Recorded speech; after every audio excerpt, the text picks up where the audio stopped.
Dans une vidéo que j'ai publiée il y a quelques jours à peine, je te présentais l'ensemble des défauts de la fonction recherche V.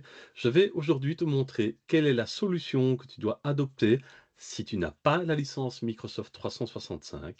On va voir ensemble comment utiliser Index et Ekiv. Alors, avant toute chose, je t'explique le fonctionnement d'Index Ekiv. Ce sont bien ici deux fonctions qu'on va imbriquer, l'une qui s'appelle Index et l'autre qui s'appelle Ekiv. Alors, d'abord, un petit mot par rapport à index, parce que ce n'est pas forcément la fonction la plus simple à connaître et à comprendre.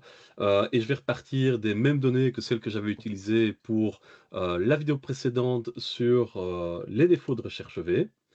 Juste pour que tu comprennes bien, la fonction index me permet de sélectionner une base de données, donc par exemple ici tout mon tableau, de choisir un numéro de ligne, je vais par exemple ici mettre 2, et un numéro de colonne, je vais mettre ici 3, et tu vois donc que ça va venir rechercher ce qui est à l'intersection du numéro de ligne et du numéro de colonne que j'ai donné, c'est-à-dire ici Elisabeth, qui est bien à la deuxième ligne et à la troisième colonne.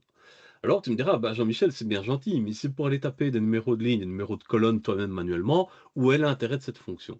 Effectivement, dans ce cas-là, bah, ça servait pas à grand-chose de prendre une fonction. Là où ça devient intéressant, c'est lorsque je vais utiliser Ekiv avec. La fonction Ekiv fait quoi? Ça me donne un nombre comme résultat. Donc on sent déjà bien qu'on pourra venir mettre ce nombre dans index au niveau du numéro de ligne ou du numéro de colonne selon ce qu'on devra trouver. Et en l'occurrence, ça me donne la position d'une valeur dans une suite de valeurs.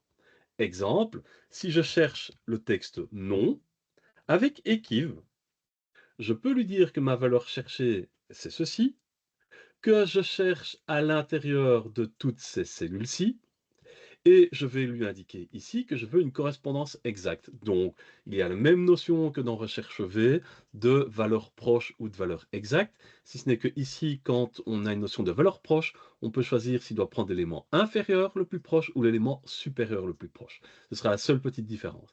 Mais ici, de toute façon, c'est une correspondance exacte que je cherche. Et donc, qu'est-ce qu'il va faire? Il va regarder ici dans cette ligne, dans ma sélection, quelle est la position de ce que je cherche, il va me dire 2.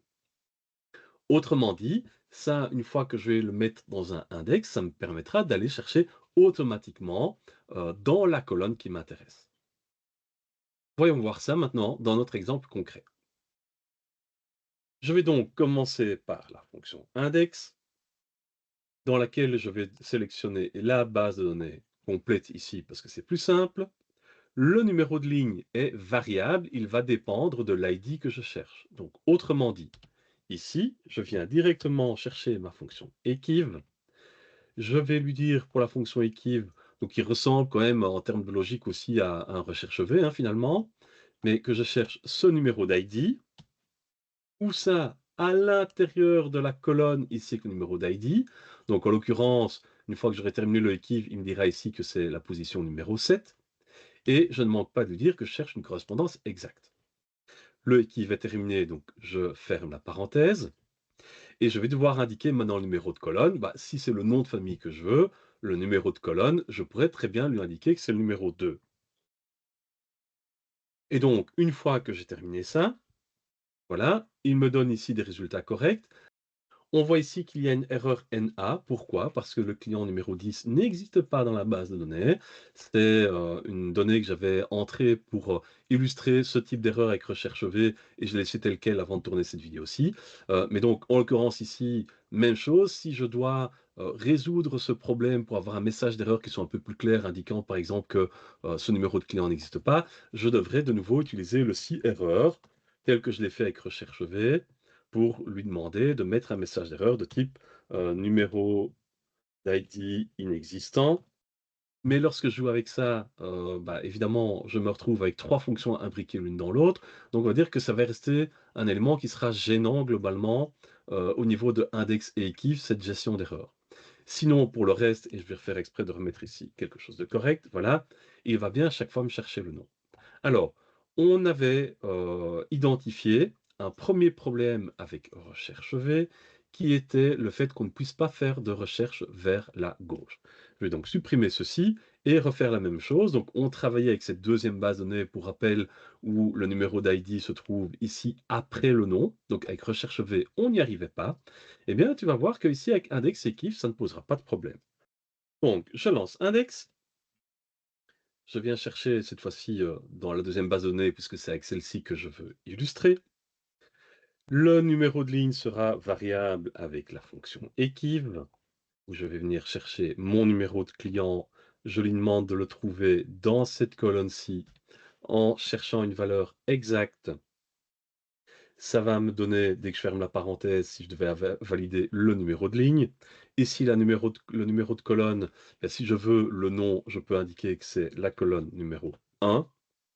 Je peux fermer et valider.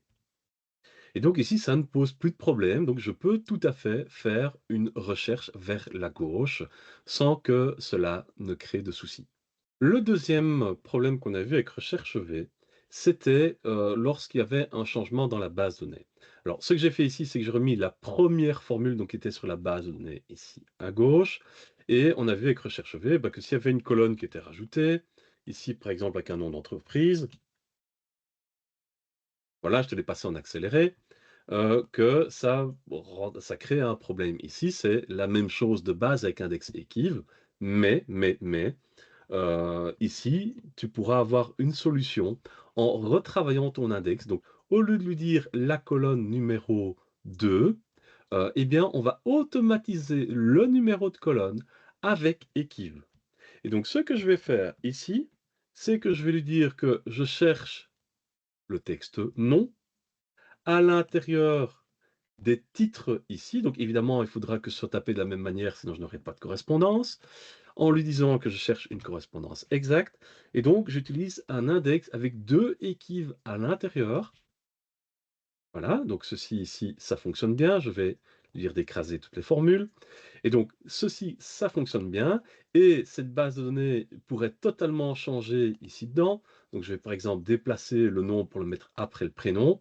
Eh bien, dans ce cas-ci, je n'aurai plus de problème puisque le equiv va changer la valeur de la position de nom à l'intérieur de cette base de données. Et donc, c'est même finalement, en termes de travail dans la durée, la meilleure solution, ce sera de ne jamais taper manuellement un chiffre, par exemple pour le numéro de colonne, mais d'utiliser un deuxième équive à l'intérieur de index pour être certain que lui trouve directement le résultat que tu souhaites obtenir, quel que soit le titre. Mais évidemment, tu devras bien faire correspondre tes titres entre la première base de données ici et celle dans laquelle tu vas rechercher l'information. J'en profite pour t'inviter à liker, commenter, partager cette vidéo. Tu sais que c'est quelque chose qui est très important pour moi parce que ça permet de mettre mes vidéos en avant sur YouTube, de faire vivre ma communauté, de faire vivre la chaîne finalement. Et d'ailleurs, j'apprécie toujours de lire les commentaires des uns et des autres et de toujours voir, tiens, qu'est-ce que vous venez de découvrir, dans quel cas vous l'utilisez. Bref, d'avoir des échanges avec vous parce que ça m'enrichit personnellement également. Ceci étant dit, il y avait, un autre problème avec recherche V et ça se situait dans ce cas-ci, d'ailleurs j'ai encore la formule qui apparaît, lorsque je veux faire une recherche avec une valeur proche. On avait vu que malheureusement si, j'avais un tri qui n'était pas croissant ou de A à Z, donc dans l'ordre alphabétique, et que je cherchais donc pas une valeur précise, mais une valeur proche, ça créait des problèmes. Eh bien malheureusement avec index equiv, j'aurai le même problème. Donc lorsque j'utilise ici index pour dire ma matrice est ici, le numéro de ligne, ça va être un equiv pour dire que je cherche cette valeur-ci à l'intérieur de toutes ces valeurs-là. Cette fois-ci, ce n'est pas une valeur précise, mais ce sera la valeur inférieure. Donc, quelqu'un qui commande 900, bah, il a atteint le palier de 100 et il ne peut pas avoir le prix que quelqu'un qui commanderait 1000 pièces aurait, donc inférieur à. Ici, mon numéro de colonne, il n'y aura pas grand-chose à dire, c'est simplement la colonne numéro 2 dans laquelle il va chercher le prix. Donc ça fonctionnera bien ici. D'ailleurs, voici le résultat. Mais lorsque je change le tri, même problème qu'avec recherche V. Pourquoi? Parce qu'avec equiv, on a la même obligation que dans recherche V d'avoir ici dans la colonne dans laquelle on va chercher, ou la ligne hein, en fonction de ce qu'on fait, mais en tout cas dans les cellules dans lesquelles on va chercher, qui a un tri dans l'ordre croissant, ou alors d'avoir, dans l'ordre alphabétique si ce sont des textes et pas des nombres.